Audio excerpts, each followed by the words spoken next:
were of such a high stature that God had decided, we learned, that he was going to wipe out death from the world. Correct. Mankind had reached a position by accepting the Torah and living according to it that there was no need for them to die. Same thing, he reinstated and that people would live forever. Okay. Just like in Marisha. All right, that was his intention. But of course, he's all-knowing. And the Ego Azov came along, and he tore up that decision that the Bnei Yisrael dropped from the height they were when they worshipped the Ego Azov. Therefore, death came back to the world with the Ego Azov. Now, what would it look like if the whole generation, anyone over 20 years old, was condemned to die in the wilderness in the next 40 years, and the leader, who was their spokesman, who was their defender for the whole trip, he should be let off scot-free? What would it look like?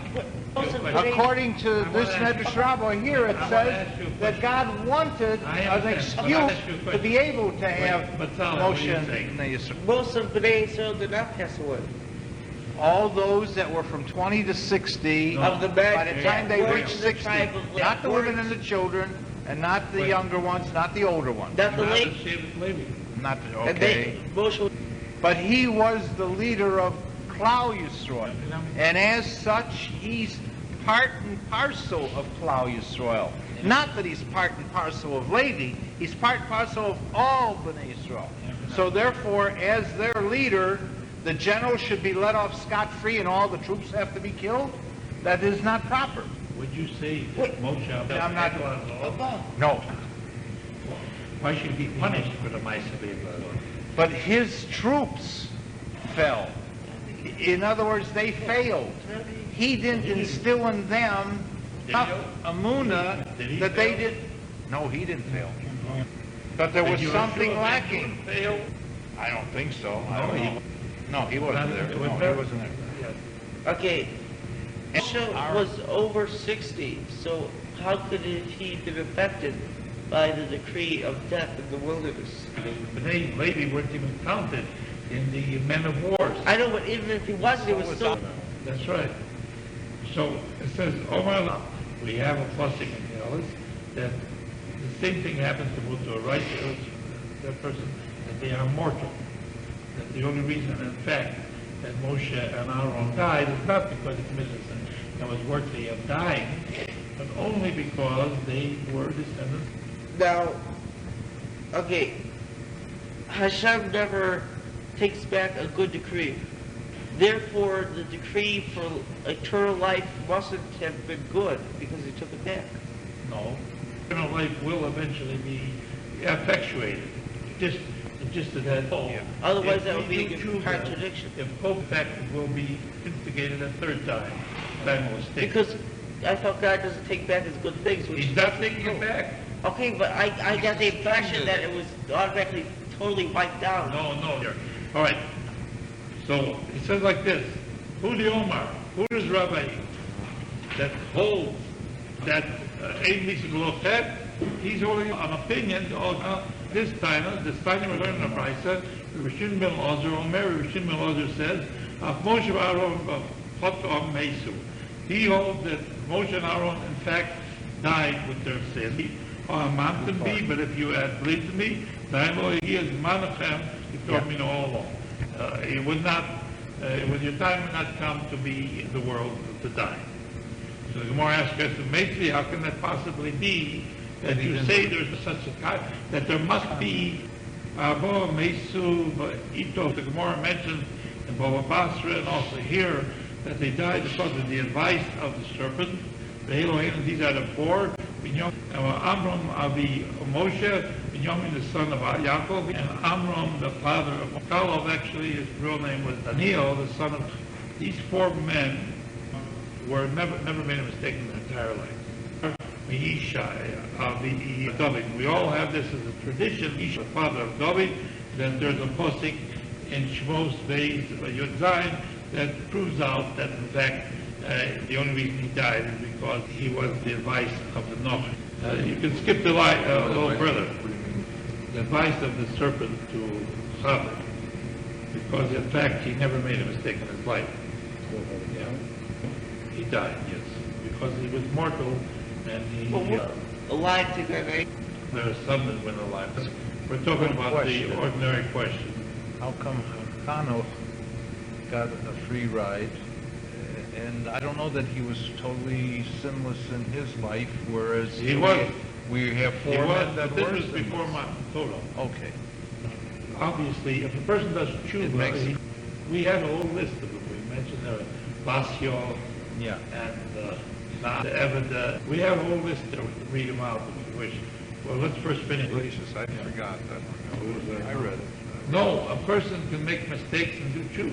If you do a mistake and do tshuva, then you go into Gan Eden. If you never make a mistake, you have to die because of other mistakes. Conflict is, if a person didn't ever make a mistake, why should that person merit to go into Gan Eden? You'd think that they would be the There's normal. no question about the Buddha God, that a person should go and get alive, like Sarai, the daughter of Osher, of Yaakov, you know. If it's the will of God, So then it has nothing to do whether they're sinner or not. It's God's will. it comes out to the end. It comes out to the end. And because we mentioned this thing to Yufto, the Gemara comes out to the end. It's a refutation of Rabbi Ami that the halacha would be, in fact, that there is such a concept of death without sin. Yes. And so therefore, it is altogether possible that Moshe Aaron, in fact, did not sin. Certainly did not sin in such a way that they deserve to die. So again, But did Aaron sin when he listened to the Lashon Hara of Miriam? Well, that was only a temporary aberration that he immediately did tshuva for. But I thought you said he was, when he said he didn't sin, I thought he did. I would tell you that people make mistakes, but if they immediately do tshuva, I thought that even if they don't do tshuva, if they do before they die, they still, Correct. like if it's a person a complete rush, he gets all his reward used up, okay? Correct. And then suddenly he does tshuva, still goes to heaven. no question about going to heaven. We're talking about because of what you did. The Gemara says that according to the opinion that disagrees, that Moshe and Aaron did not merit to die. It's a merit to die. They did not deserve to die. But we lose track of the way they died. It's such a beautiful way They that died how on can it. you get punishment? Well, because Only God himself personally. You gotta leave one world to get to the other. Why? We're talking about the general rule. Eliyahu never died. Thank you. You're needed. He never died at all. You're the If ninth it's the will man. of God, no, the rabbi. You're the ninth man. We need you. Chaim, we need you. I told him he was the ninth man. Maybe. could you remember? He gave to what? You mean you was asked by Nebuchadnezzar to tell him what the interpretation of Nebuchadnezzar's dream was. So not only to tell him what the dream was, but also the interpretation of the dream. So he was able to tell him both what he dreamt and he forgot, and what the interpretation of the dream Like you. was told what the dream was. Neil had to do even a harder job. He had to go and determine what the dream was, remind him, and then interpret it, which was, of course, only by virtue of God revealing it to him. Are there any other questions in this last week's session? Well, speaking about Elio, Hasidic tales. Yeah. That's cool. Most Eli, this rabbi who was talking that before he was starving, he went without bread for a couple days, and then his father told to go to another rabbi. Told to go to a Gentile woman's house who never gave him food before, and there he met an old man who gave him food, Yeah. and then he said Tell you that, Testing people for God and doing various things to find out if they will react in a proper fashion. does he only God has a way of finding out whether a person is sincere and his desire. So he sends, See, like here now you're, he sends different agents see? to test the person to see how sincere they are in their desire to serve him. If a person proves to be sincere, God gives him further opportunities to serve him. And if God forbid he doesn't, then God diminishes the amount that person has to serve him, which is a legitimate way of eliminating those that are not sincere. Now, any other questions? Did you go through the whole Torah Tamima last week? Why? The Torah Tamima says things that you have been saying. Why are the tzaddikim fortunate to be judged with severity in this world? The Torah Tamima asks Kasha. He gives an answer. As a result, their full, undiminished merits are preserved for the world to come, a world of eternal joy and bliss. T is Torah Tamima, etc. I did learn this this morning. If a person has the excuse to influence others to do good, then God blesses that person that he should go. God forbid a person has the merit influencing others to not to serve God, then that person goes Moses. Yeah, of course. Well, no, And Aaron, when he struck the water, the rock to get the water. that was yesterday. Yeah. And Therefore, has been Has there determined. been any determination made as Yes, to you, whether or not in fact the type of a sin that required them to die. The Gemara discussed that, and the majority opinion is that in fact it wasn't necessary. They were blameless. They didn't. They only died because they were descendants. All the with fruit. descendants Yes. of Adam and Eve have to die. The Medrash says, They died for that reason. So there was no sin. No sin on their part. Not that we can. the Medrash says, One person. can I just, it says, the Medrash says towards the end of this week's Parsha, that Og the giant had a son who was Even mightier than Mightier Og. than- I don't know anything about who that guy was, and he got knocked off yet by Moshe Rabbeinu. Og had a son that was even mightier than Og. Figure. What makes So you think? I never heard of his name, and it's not mentioned, Well, but it does mention that Aaron also has. Moshe knocked off not only Og, but also his sons. You know, but I think we got a call. which About Og's son, No, talks about the battle with Og. when Rabbeinu fought the war. He had to jump up Og against Og, the son 10 amos. killed, That's, just like at the time of Yeshua. what's that got to do with winning the battle if the sun stands still? God made a lot of miracles, so that in fact Og should. The heat of the day, the sun was right overhead. That's we know that's true. We move around the sun. In fact, the other day I've got a call. was questioning The sun, how could you say the sun stood still? Therefore, I questioned. Learn today Perik Dalet, Mishnah Aleph and Perik Dalet, beginning of Perik Dalet. Ben Zoma said, he's called the son of Zoma rather than, because he did not live very long. And he did not get to the point that they called him Rabbi. Regardless of the fact whether he was, like Ben Azai also, was also named Shimon.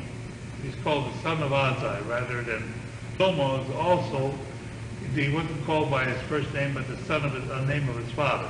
Both of these were tremendous scholars, and even though they were very young when they died, they still contributed tremendously to the Pirkei Avos. Yes. where does it say there? Oh, I'll read it to you afterwards. First, I'll read it. You wanted to know where I get all this information? Yeah. Remember when you read the translation of the Medrash says, and you say, Dad, why your class, I like it so much, it sounds just like the Medrash says. So where I get it from, I look in the original, and there's where I get it from.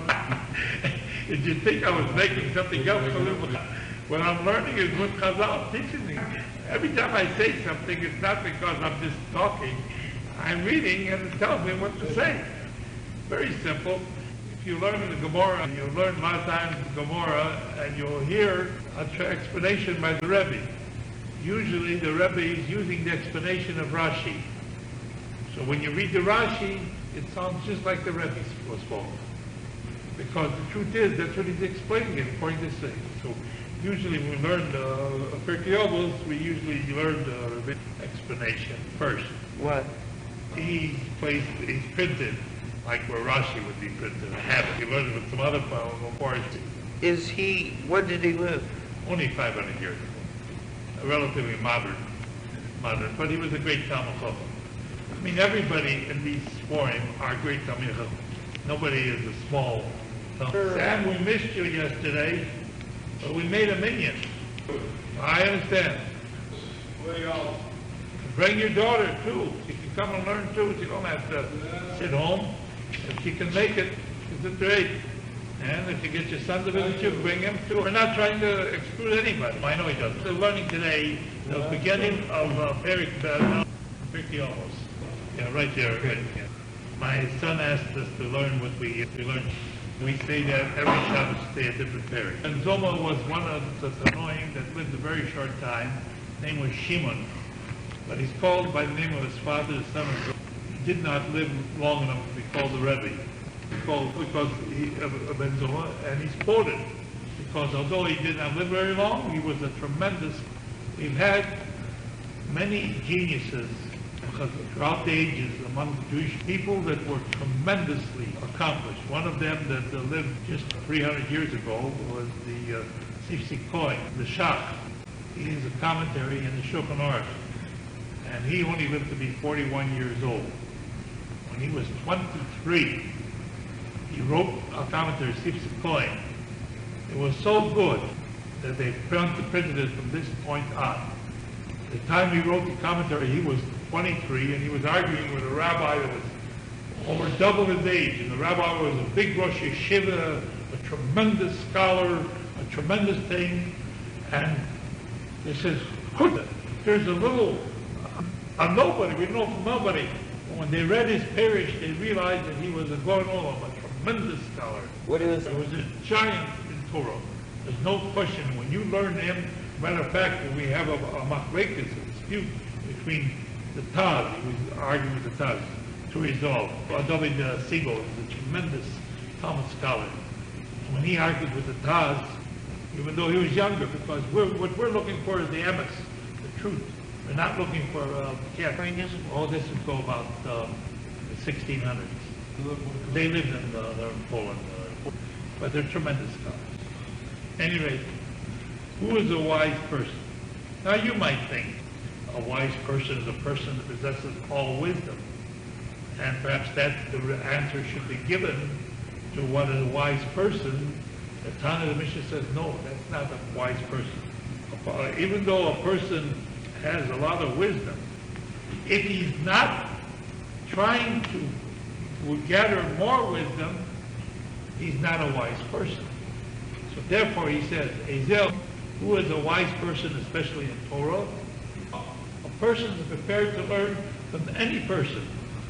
A lot of times a person says, how can I go and learn from another person? I know more Torah than him. How can I learn from him? He is smaller than me in Torah, but maybe the thing that he knows better than you do, and you're supposed to not have that guy, that ego, and say, I can't learn from such a such. This does not refer to someone who is teaching apocryphal. We're talking about learning Torah wisdom. If in one way a person has more Torah knowledge in one area than anybody else, you've got to seek out him and try to learn that Torah knowledge, provided, of course, he's for instance, a Rav is a great Goen, but he's not a sheikh. He doesn't know how to sheikh. In actuality, he knows the halacha, but he doesn't know how to do it. So when you want to know how to do it, you go to a sheikh and tell you this is the way it's done. It's not because he's a greater Talmud Chacham than the Rav, but it means that you have to have practical experience sometimes, and sometimes practical experience. For instance, a monocker, much more in America we don't use it. Monocker is you cut out certain fatty tissue from a cow or a sheep or a goat that you're not permitted to eat.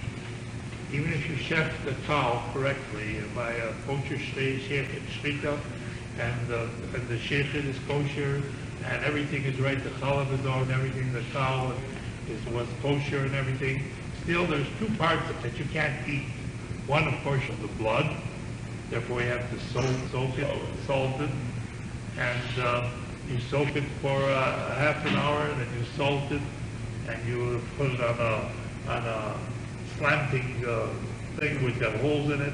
First you soak it, You have to soak it in order that the salt Blood. take out the blood. you salt it for an hour. Well, then salt for an hour, it's soaking out, and then you wash it off 3 times. And then you can go and cook it anything you want to do. This is the halacha. The whole, that even after all this, you got to put it in boiling water. But we don't paskin like the Rambam. We paskin like other authorities that say that's sufficient, that you can cook it any way you wish. Anyway, broil it. If you broil like liver, for instance, has so much blood in it that salting won't take out the blood. Liver has a special halacha. Yeah, but that's the same thing you can use for regular. You're in a place you don't have any salt, so you can still take out the blood by pH, the flame, the action of the flame thing. But what falls from the piece of meat is not kosher. It's been thrown away. It's not to be. It's okay too, yes. But, well, what you should do is wash off the surface blood, because the surface blood has an Easter dam. It has a prohibition of blood. See, the type of blood that's prohibited is the blood that's moved from its place that it was originally in the tissue and come to the surface, or it's gone into one of the larger blood vessels or into the cavities of the heart. That blood is Easter dam. That's prohibited. The Jew is not permitted to eat it. That moved in the tissue. It moved in the tissue to go out. But when the meat itself is a little bloody, It does. It matters this way. The meat that's bloody on the outside is moved from its original position, because it wasn't bloody on the outside originally before it was killed. That bloody tissue has to be washed off. You buy a slice of meat, it's like... I appreciate that, but nowadays most butchers salt the meat before you even buy it. I remember very well. I used to buy, and many times we used to buy meat wholesale, and I would salt the meat. Yeah, my mother. So we did this quite often. We salted the meat, but the meat there's 2 things you still can't eat from a kosher cow, even after everything else is proper. What has come to Easter Dam, that means it's come to prohibition of blood. Now, one of the things that has not come to prohibition of blood is the blood that's in the tissue itself, not the blood that has come out of the big blood vessel. Listen very carefully. Say, for instance, a person has a medical problem, and he cannot eat salt, and yet he wants to eat kosher meat. And he has an additional problem. He can't eat cooked meat. So, in such circumstances, he's got to take a piece of kosher meat that has not been salted and wash it off completely on the surface. No, you wash it off, you soak it, wash it off, and you can eat it raw. And there's no prohibition against it, even though it has in its tissue, if you had salted it, it would have drawn out blood. It is no prohibition against the Jew eating raw meat, kosher meat, provided there's no gathering of blood in the tissue. It's like in the big blood vessels, you can see that there's blood, or in the heart cavity. But if just a regular piece of tissue, that could be, no, yes, yes. The woman kosher even though it's not salted? The reason that you have to salt it is, we call it an Eita Tova. It is a good advice. In case, which most people do, in case you want to eat the meat cooked, in order to avoid eating meat that comes not kosher because of the heat drawing the meat to the surface and therefore making it not kosher, making Easter dam, you can eat it raw. But there's no Easter. No. If you got meat, then you have to either salt it, or the temperature draws the meat to the surface. Oh, by cooking it, it will draw the blood out. Yeah, and once the blood comes out, it becomes cold. It's okay. If it doesn't come out, It's perfectly all right. the blood stays where it's supposed to be, Yeah, where it is originally. yeah. If you cut it, you have to soak that part you cut. Again, What if you bite it? That's no, biting's okay. no, but when you bite it, you cut into it and then... That's okay, that's all right. Oh, now I have another shadow. Oh, if you not to soak the meat after 72 hours, you can no longer kosher it. You can eat it raw. But you can still eat it raw, or what's more preferable, aged. You can kosher it, you kosher the liver. As a matter of fact, if the butcher is a Yerei Shemayim, a God-fearing individual, he should tell the customer that it hasn't been soaked in the 72-hour period that, in order to make it revitalize it again. But usually... Nowadays, everything is convenient. They do it. But I remember when I was younger, nobody really did. And it's broiled, and it's a little pink. If someone likes it rare, that's okay. As long as it's edible, yes. Yeah. Yes. Even though... Yes. Well, even Yeah, though- but that's over there. When meat is pink, we say that that's been insulted already. All right, now that's one paragraph. That's about dam comes to the surface or moves from the tissue. There's another prohibition that's not permitted to be eaten. That's called chelis, forbidden fatty tissue. That is not permitted, even if you salt the meat, you koshered it and everything. It's still no. That's different from... This is different from what we call human, ordinary fatty tissue. Different types. There are 111 areas in the cow's body that have this fatty tissue. 108 of them are the hindquarters of the cow. So as a practical matter in America, for instance, since we don't even bother to have it cut out. You asked a very good question. All the portions of the fatty tissue that were cut out and burnt on the Mizbeach when we had a temple, Beis Hamikdash, and Mishkan, those parts are prohibited for a Jew to eat. And other parts are permitted to eat. Just like we learned, for instance, the prohibitions of the actions of Shabbos. What are the prohibitions the types of activities prohibited to be done on the Sabbath? The type of activity that were necessary to build the Mishkan, the tabernacle in the wilderness. Only those types of activities prohibited to be done on the Sabbath. So here too. Well, let's go back to the Mishnah. You understand? So these I guess I... So if a person doesn't know, for instance, say for instance, a great Talmud Chacham, he doesn't know all the areas of chelis, forbidden fat, he should go to a trader, a person that knows, and have him do it. He used to go to one trader of mine, Tava, and have him cut out all the fatty tissue for his own house. And then after this guy got through, he took it to a second man who was also equally competent and checked on the first one to see he didn't miss any places. Because even the greatest person, this is a very detailed work. My father-in-law, blessed memory, used to be a trader in London, England. I never had the chance to meet him because he died in London, my wife. But that was his job, and it was a very difficult job. And it takes a long time to learn how to do it properly. All right, let's go for the Mishnah. In the first Mishnah in the 4th chapter in Pirkei Avos. Ben Zomo there. Ben Zomo, even though he was a young man, he was a great Talmud Chacham. He quoted a lot of the Gemara. He was a great Tana, even though he never became a rabbi, as you call a rabbi. Because we're not looking at titles. We're looking at capacity to learn.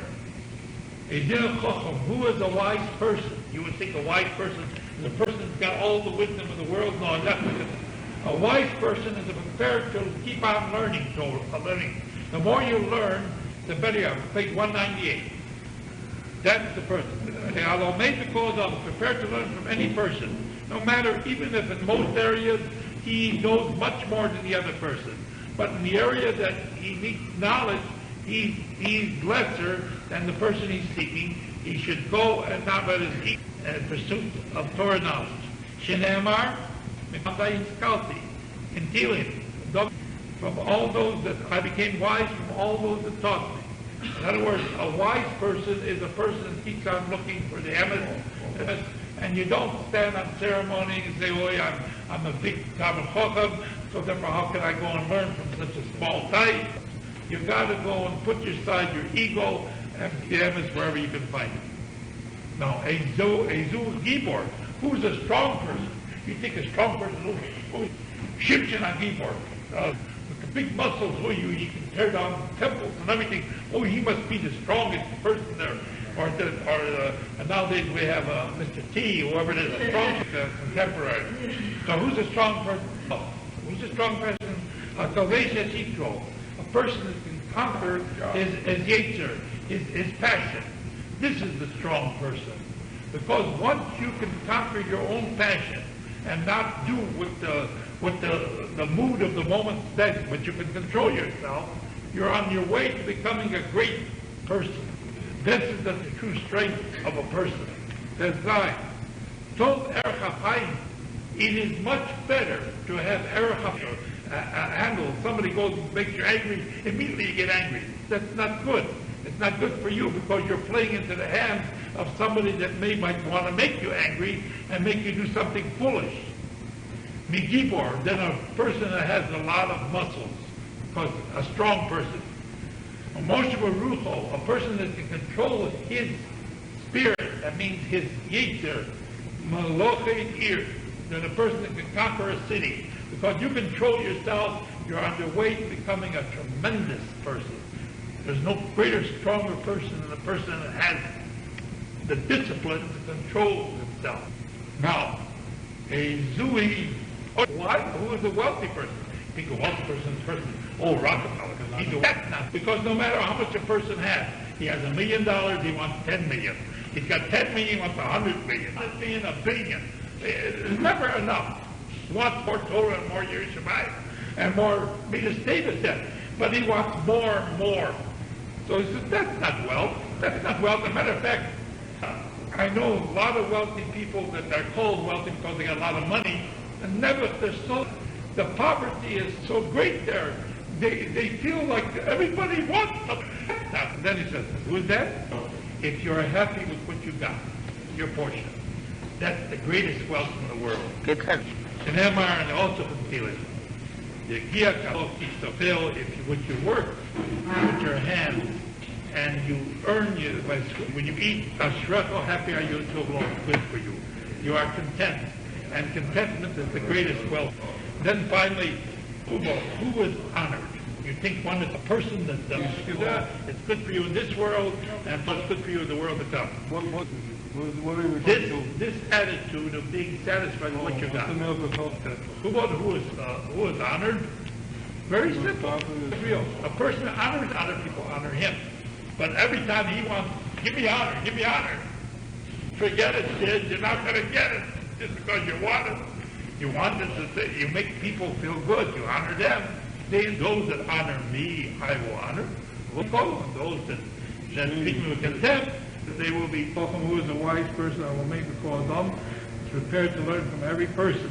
Shinamar, from everybody that learned and became a wiser. There Gibor who is strong, strong. Passion. Shinamar, so Gibor, great is better. Is a person that's long suffering than a person that's strong. Or Moshe Barucho, a person that can rule over his spirit.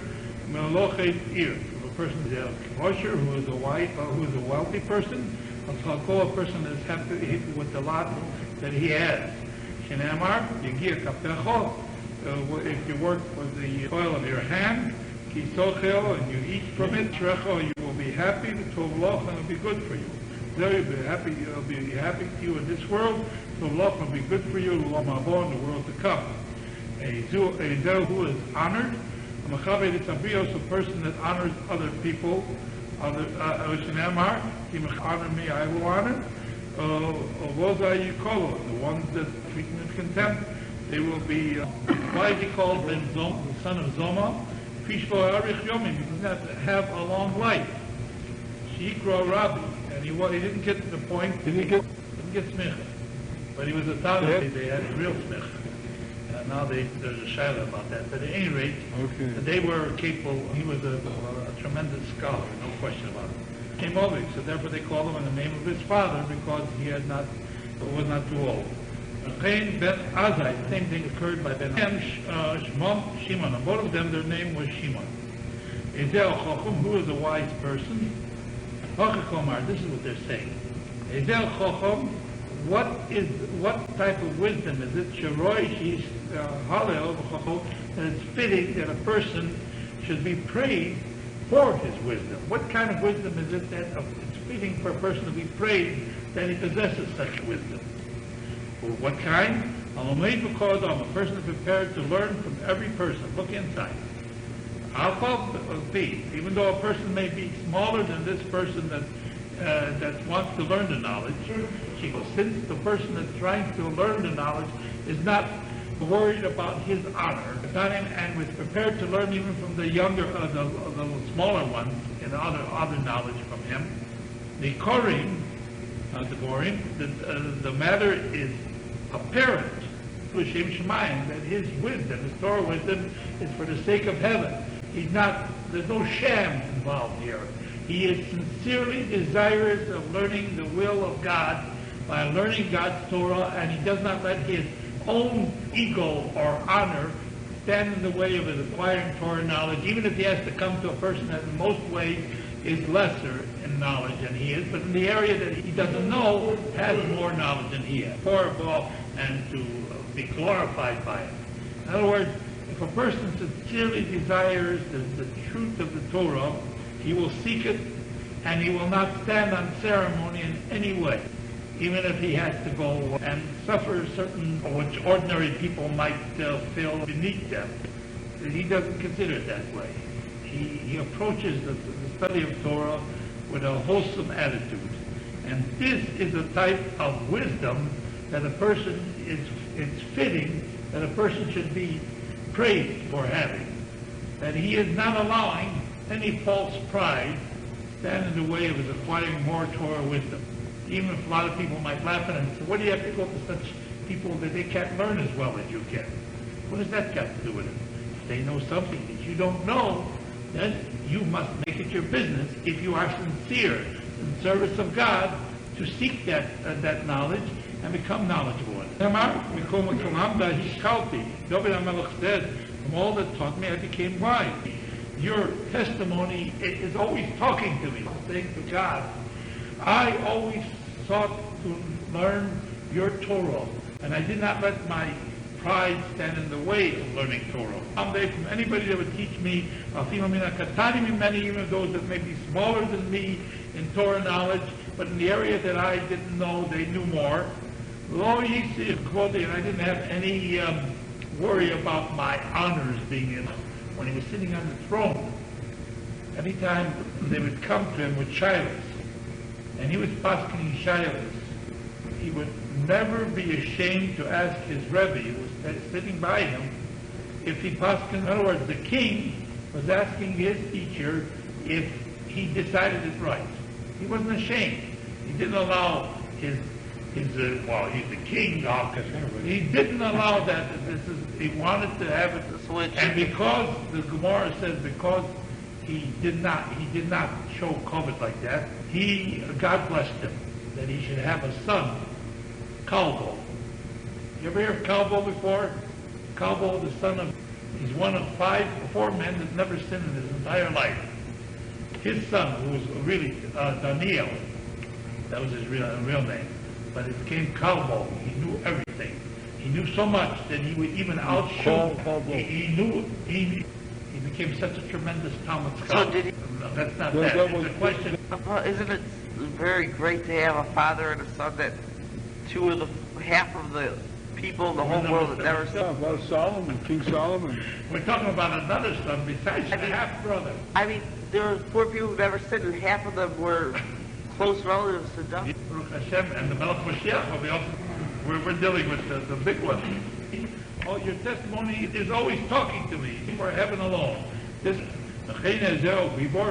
And again, and the same thing applies. Who is a strong person? What kind of strength you're talking about? Oh, that it's fitting to be praised because of his greatness. Just because a person has bulging muscles and he can lift a lot of weight, that doesn't mean that then you should praise him about it. But what is it fitting? What's the type of strength that's fitting to be praised about? If a person can manage to conquer his passionate nature, his Yitzhar Hara, such a person is a strong person. No question about it. If a person can conquer his Yitzhar, that means he cannot be influenced to do something against the will of God. he will always be strong enough to resist temptation. So that's a strong person. Not too many people can get to that point. And that, in fact, is a type of strength that is worthy to be praised, the Bartanur tells us. You understand that? I go further. Shenemar Tover Chapayim Yigibor. It's better if a person is long-suffering, he doesn't fly off the handle as soon as somebody goes and hurts his feelings, than just a physically strong person. Ochehavi Perusha, the cross. This is the explanation of the passage. Tover Chapayim. It is better that a long-suffering, a shell nature that comes because of the strength that a person has, that he's controlled, he's controlling his passion, not because he is weak of nature, and that's why he's not doing anything wrong. And also a person that rules over his spirit, better than a person that can conquer the city. Because if you can rule over your spirit, you are on the way of becoming a very great person. So here, rather than a king that after he conquers a city or boat, and there comes into his hands people that have rebelled against him, in other words, he's squashed a rebellion. He had his army and he's conquered a city now. Now what he's going to do with these people that rebelled against him? Moshe Baruch Oveino Horgon. If he's a truly great king, he controls himself, he does not put them all to death. A weak person puts all his enemies to death. That is weakness. A person can control at that point and not destroy his enemies in that sense.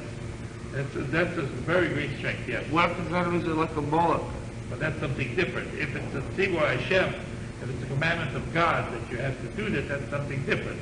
But ordinarily, for a wealthy person, that's fitting that he should be praised for his wealth. So if he's happy with whatever God gives him, his portion. Is there Mechubot, who is honored? The Fisher Shlosha Tovim Alolu, he's good to three things you mentioned above. That's Torah, wisdom, Akura, Osher, and Azoch.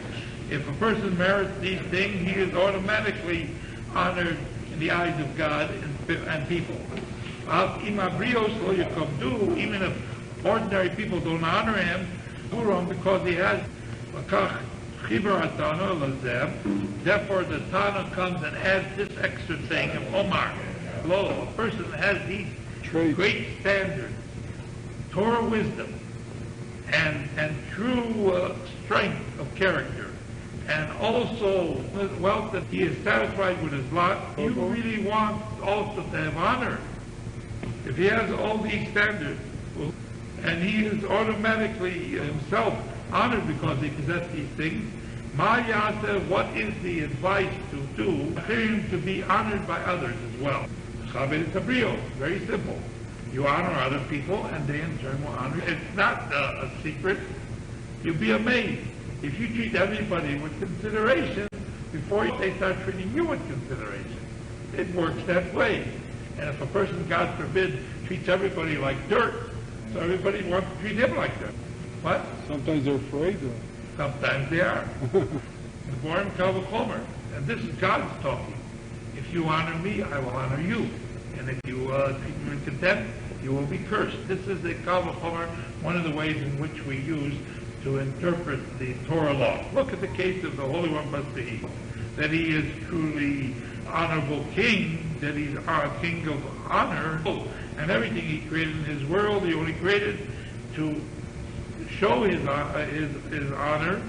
It honors those that honor him. Chorus is certainly a Masradom, that to flesh and blood, that the people honor, if you honor other people, they'll honor you.